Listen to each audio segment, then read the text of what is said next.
તો કચ્છ જિલ્લા ક્ષત્રિય યુવા સભા, કચ્છ જિલ્લા કરણી સેના અને અખિલ ગુજરાત ક્ષત્રિય મહાસભા દ્વારા ઉચ્ચ કક્ષાના અધિકારીઓ સમક્ષ રજૂઆત કરાઈ હતી। ક્ષત્રિય સમાજના ભૂતના દલપતસિંહને જાડેજા નામના વ્યક્તિ સામે ખોટી ફરિયાદ દાખલ કરી પીઆઈ બારોટ દ્વારા બેરહેમીથી માર મારવામાં આવ્યો હતો અને જેલમાં બંધ કરી દેવાયા હોવાનો આક્ષેપ પણ કરાયો છે।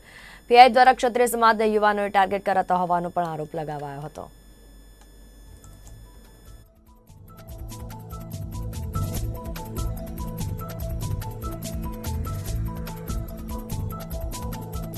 આજથી 2 દિવસ પહેલાં એક અમારા ક્ષત્રિય યુવાન કાર્યકરને ખોટી રીતે એક સામાન્ય કેસમાં ફસાવી અને પોલીસ સ્ટેશને બોલાવી અને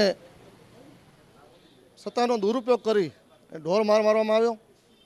સાથે સાથે કચ્છમાં પોતાની પ્રખ્યાતિ માટે એક મોટા સમાજના યુવાનને માર મારી અને પોતાની દબંગગીરીનો ખ્યાલ આપવાની પોતાના મુત્સબા માટે આ કૃત્ય કરેલ છે, જેના માટે અમારો આખો કચ્છ ક્ષત્રિય સમાજ 10 તાલુકાના ક્ષત્રિય આગેવાનો, યુવા સભા, યુવા સંઘ અને કચ્છ કરણી સેનાના કાર્યકરો મોટી સંખ્યામાં આજે 11 કલાકે ભુજ મધ્યે એકત્રિત થયા હતા અને આ જે ઘટના ઘટી છે, જેણે લોકશાહીનું ખૂન કહી શકાય એવી ઘટના છે, એને વખોડી કાઢી હતી।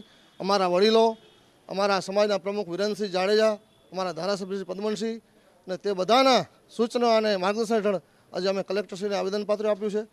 આના માટે જે કંઈ અધિકારીએ કૃત્ય કર્યું છે એના સામે યોગ્ય કડકમાં કડક પગલાં લેવામાં આવે।